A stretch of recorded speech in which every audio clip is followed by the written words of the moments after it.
Good morning बच्चों। आज हम पाठ 16 वन के मार्ग का बुक कार्य पुस्तक वर्क देखते हैं। जो इम्पोर्टेंट वर्क है मैं आपको समझाती हूँ। इसमें सबसे पहले है, नगर से बाहर निकलकर 2 पग चलने के बाद सीता की क्या दशा हुई। आपने कहा कि सीता बहुत थक गई थी, उसके माथे पे पसीना आ गया था और 2 पग चलने पर ही उसके होंठ जो है वो प्यास से सूख गए थे। अब और कितनी दूर चलना है, पर्णकुटी कहाँ बनाइएगा, किसने किससे पूछा और क्यों। ये सीता ने राम से पूछा क्योंकि वो बहुत थक गई थी। राम ने थकी हुई सीता की क्या सहायता की। राम ने सहायता ये की कि वो समझ गए थे कि अगर सीता ने उनसे कहा कि पर्णकुटी कहाँ बनाएंगे, यानी कि हम रेस्ट कहाँ पे करेंगे, तो वो समझ गए कि अगर मैं नहीं रुका तो ये भी नहीं रुकेगी। इसको ये थक गई है तो वो अपने बैठ करके अपने पैरों के कांटे निकालने लगे। इस तरह उन्होंने उनको थोड़ी देर आराम करने का समय दे दिया।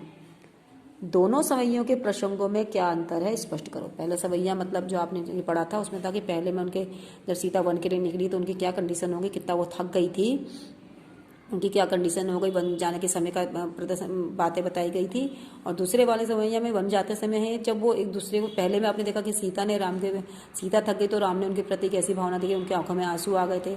और दूसरे में जब सीता बहुत थक गई और उन्होंने राम को देखा कि उनके पैर में बहुत कांटे चुभ गए, राम से कहा कि मैं आपकी सेवा करती हूँ, तो ये देख करके वहाँ पे जो है राम की सीता की आंखों में आंसू आ गए थे। तो दोनों के मार्मिक वर्णन को इसमें दर्शाया गया है, हृदय के परिवर्तन। उसको पाठ के आधार पर वन के मार्ग का वर्णन अपने शब्दों में करो। आप वन कैसा होता है इसके बारे में आप अपने मन में इसके बारे में वर्णन कर सकते हैं कि वन में अगर आप किसी यात्रा पे जा रहे हैं, आपको रास्ते में जंगल या वन मिल रहा है तो आप क्या कर सकते हैं।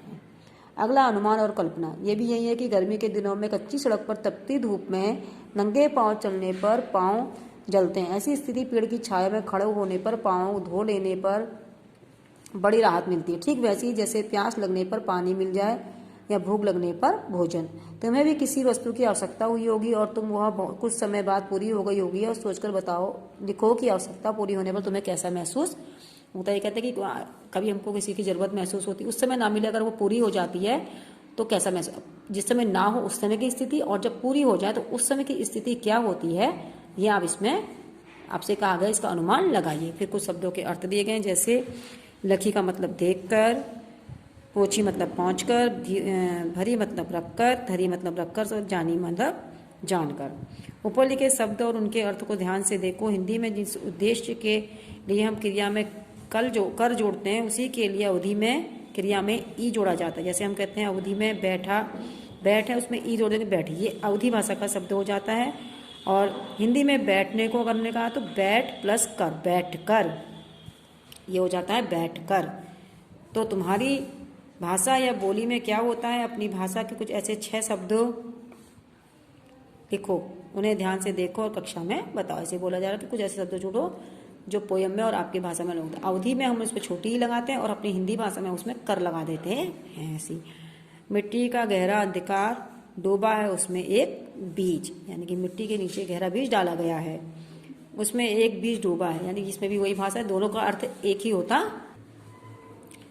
अगला क्वेश्चन है इसमें, जब हम किसी बात को कविता में कहते हैं तो वाक्य के शब्दों के क्रम में बदलाव आता है। जैसे छाह खरी है ठाड़े को गद्य में ऐसे लिखा जा सकता है, छाया में एक घड़ी खड़ा होकर। उदाहरण के आधार पर नीचे दी गई कविता की पंक्तियों को गद्य के शब्द क्रम में लगाए। कह रहे हैं कि कविता में हमारी भाषा अलग हो जाती है और उसी को जब हम नॉर्मल अपनी भाषा में बोलते हैं तो वो थोड़ा सा उसका क्रम चेंज हो जाता है। ऐसे कुछ यहाँ पे दिए गए हैं जो आपको करवा दिए गए हैं। पुर से निकसी रघुबीर बधु, रघुबीर बधु यानी सीता के लिए कहा गया, पुर अयोध्या के लिए कहा गया, निकसी माने निकलना होता है। तो अयोध्यापुरी से सीता निकली। पुट सूख गए मधुरा धरवे, उनके सुंदर अधर, मधुराधर माने सुंदर अधर, 2 शब्द जुड़े, सुंदर अधर जो है वो प्यास के कारण सूख गए। बैठी विलंब लोग कंटक ढाले, और बिना देर के बैठकर वो पैर के कांटे निकालने लगे। पर्णपुटी करी हो कित्ते हुए, कह रहे और आप ये पत्तों की कुटिया जो है हमारी झोपड़ी अब हम कहाँ बनाएंगे, झोपड़ी कहाँ बनाएंगे। तो ये लेसन की एक्सरसाइज है, इसे समझिए और याद कीजिए। धन्यवाद।